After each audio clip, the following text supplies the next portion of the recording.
Just who is High John the Conqueror? Howdy, folks. Welcome to Zora's Creation, the only place where you can find a living library and sanctuary for the folklore and fairy tales of the African diaspora. I'm Jonathan, a short story author, librettist, opera singer, and multidisciplinary artist who's passionate about a lot of things, and folklore is one of them. Additionally, it's Black History Month, so I got time today. So let's get started. High John the Conqueror. So, at first glance, the name sounds regal enough to snag attention. Listen to the descriptors. High John, the Conqueror. What makes him so high and exalted? What did he conquer and how? And how did such a conquering, mysterious figure go through life only being called by the common name of John? These are all awesome questions, and when I first heard the name as a little boy, they came to my mind as well. So, I have spent the past decade and change researching and writing and educating myself on this topic, and I've come across so many things about his myth that have enriched my life, and I wanted to share it with you all. So, without further ado, let's dig in, y'all. When it comes to High John the Conqueror, searching for his history may lead you in 100 different repetitive and dead-end directions. Or it may land you in the opinion section of 100 different people, myself included. And those 100 different folks, myself included, may tell you a very small portion of who he is. But for some reason, they never dig deeper. Anytime I brought up High John the Conqueror to my parents or other older family members, I was met with confusion, disbelief, or a half-remembered story about a heroic man of long ago. This confusion, disbelief, and these half-remembered stories are not unique to my family, as many of my folklore-loving friends ran into the same problem on their journey too. What I'm trying to say is that it's easy to find aeons of stories on the legend of King Arthur, even if those stories conflict. Yet, finding the same amount of information on High John the Conqueror yields much more difficult fruit. And if you're wondering why I made the comparison between the mysterious High John the Conqueror and the well-known King Arthur, I will get to later on in the video. So, High John the Conqueror's legend is centuries old, and practically no one alive can pinpoint exactly where it begins and where it ends.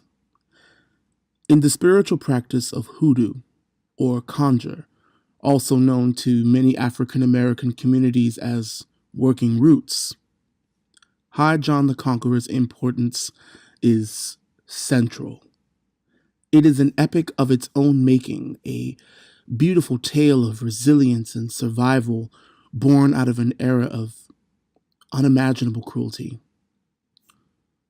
Well, according to most accounts of his life, in oral and recorded retellings of the lore, High John the Conqueror is a powerful, shape-shifting trickster spirit made manifest in the physical world. He was born a prince in Africa many hundreds of years ago. Where in Africa? No one knows, though some accounts point indefinitely to Angola, as many other West African ethnic groups believed the Angolans were particularly strong in magic. So, going off of this, what is known is that High John the Conqueror was taken into slavery and brought to North America, where he used his vast array of spiritual abilities to trick his master into freeing him. The main tale follows him down into the very depths of hell, where he won the hand of the devil's daughter in marriage after completing seemingly impossible tasks with her help, fleeing the high chief devil and shape-shifting their way together out of the fiery depths. High John the Conqueror then returned back to Africa, the continent of his birth, full of power. Yet before he returned, he left some of his magic behind in the root of a particular plant. And this, my friends, is where we get into not just High John the Conqueror the man, but also High John the Conqueror root. Ipomoya Yalapa. Ipomoya Yalapa. That name is the scientific name of the greatest natural talisman in the traditions of hoodoo and Louisiana voodoo. The plant is botanically related to the morning glory flower and other nightshades such as sweet potatoes, which is also spiritually and gastronomically important to African American culture. But it is the root of the plant that the mythology derives its power from. I have identified 7 main folkloric properties of the plant. 1. Granting power over one's enemies. 2. Protection and defense from evil forces and spiritual attacks. 3. Stamina to endure hardships. 4. The magnification of sexual prowess. 5. Domination over spiritually weaker opponents. 6. Power in finances and luck. And 7. The strengthening of courage. Now, here comes the controversy. There are several varieties of John roots in the world, and each of them have very different spiritual and medicinal properties. But some self-claimed herbalists are, selling people mislabeled roots in order to make money hand over fist. And that's dangerous for many reasons, not the least of which is being accidentally poisoned. So, to make sure that nobody dies while listening to this video, let me clear up a few things for folks. Aside from good old Ipomoya Yalapa, High John the Conqueror root, there is Galangal Root, which is also called Chewing John root or court case root. It resembles a tube of ginger, since it is in the ginger family. But in African American hoodoo, it is commonly used in court case magic. A person would literally pray over the root, chew it, and spit the juice on the floor, ensuring their victory in the public courts. It is also believed to attract the power of good luck, psychic strength, and fortune to the person that wears it.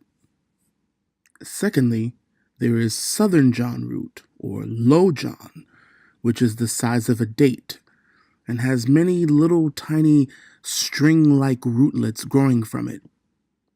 Now, Low John root has a reputation for being something of an aphrodisiac, but it's an endangered species, and it is illegal to root it.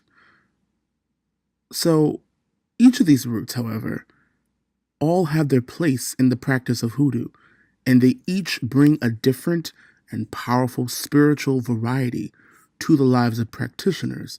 But mislabeling one root for the other and capitalizing on people's ignorance is the height of disrespect, negligence, and, flat-out malpractice.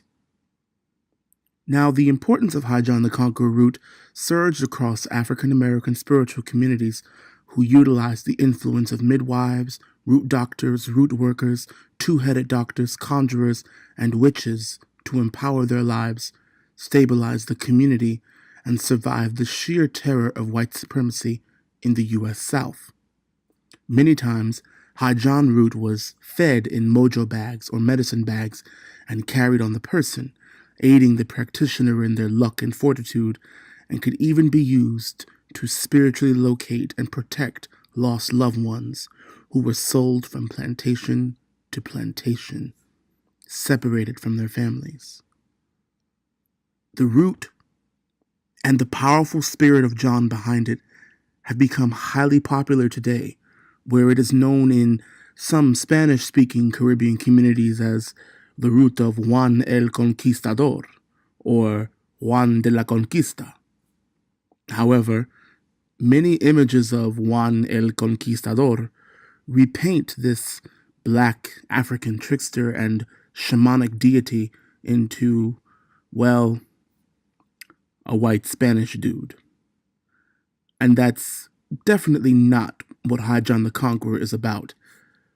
The whitewashing of High John the Conqueror is just one of the many ways that the culture of anti-blackness has contributed to the desecration and practical disappearance of African American folklore from public conscience.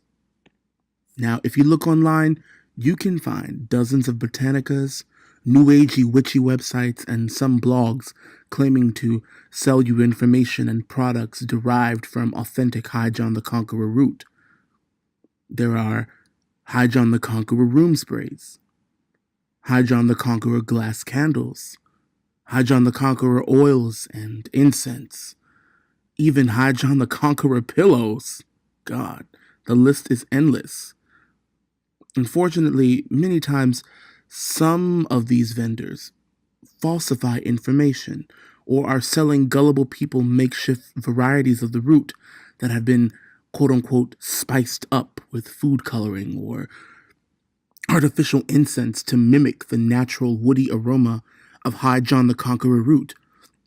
Or they will sell you commercialized snake oil type recipes that have less than 1% of any kind of actual John root inside of them and claim it is original High John, which is a complete lie. But I digress. Today, we're going to be getting into some Zora Neale Hurston. Zora Neale Hurston, we all know who she is, don't we?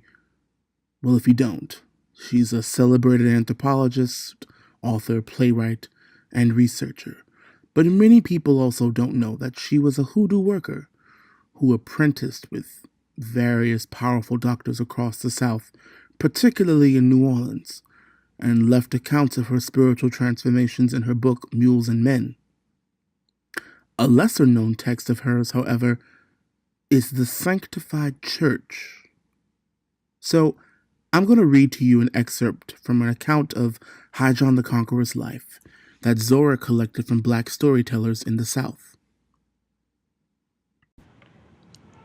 The sign of this man was a laugh, and his singing cymbal was a drum beat. No parading drum shout like soldiers out for show. It did not call to the feet of those who were fixed to hear it. It was an inside thing to live by. It was sure to be heard when and where the work was hardest and the lot most cruel. It helped the slaves endure. They knew that something better was coming, so they laughed in the face of things and sang, "I'm so glad. Trouble don't last always."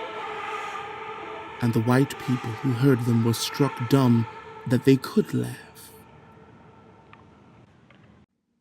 So what we see here is that High John the Conqueror is one of the seminal figures that black people in the United States have shaped their humanity around.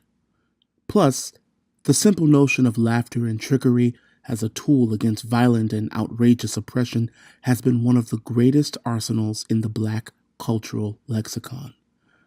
It's one of the many ways we have carved our place in the world, a storied tradition that has its links and roots in the mythology of High John as a powerful trickster. Let's dive into the second excerpt. High John the Conqueror came to be a man, and a mighty man at that. But he was not a natural man in the beginning. First off, he was a whisper, a will to hope, a wish to find something worthy of laughter and song. Then the whisper put on flesh, His footsteps sounded across the world in a low but musical rhythm, as if the world he walked on was a singing drum. Black people had an irresistible impulse to laugh. John the Conqueror was a man in full and had come to live and work on the plantations, and all the slave folks knew him in the flesh. The sign of this man was a laugh, and his singing symbol was a drum beat. He had come from Africa. He came walking on the waves of sound. Then he took on flesh after he got here. Old Massa wouldn't know, of course, but John the Conqueror was there, walking his plantation like a natural man. He walked on the winds and moved fast. Maybe he was in Texas when the lash fell on a slave in Alabama, but before the blood was dry on the back, he was there. A faint pulsing of a drum like a goat's skin stretched over a heart. Like King Arthur of England, he has served his people and gone back into mystery again. And, like King Arthur, he is not dead. He waits to return when his people shall call again. Symbolic of English power, Arthur came out of the water and with Excalibur went back into the water again. John the Conqueror went back to Africa, but he left his power here and placed his American dwelling in the root of a certain plant. Possess that root, and he can be summoned at any time. And there you have it, folks. A brief but hopefully more informative understanding of John the Conqueror's legend and how he came to be. I hope you all enjoyed it. But don't worry, there is more to come. This was just the beginning of me delving into his legend and many others, so there's definitely a lot more down the line in the future. And as this is a brand new channel, I don't expect a lot of traffic, but if you would like to see more content like this, don't forget to subscribe below and leave a comment. Stay magical, y'all.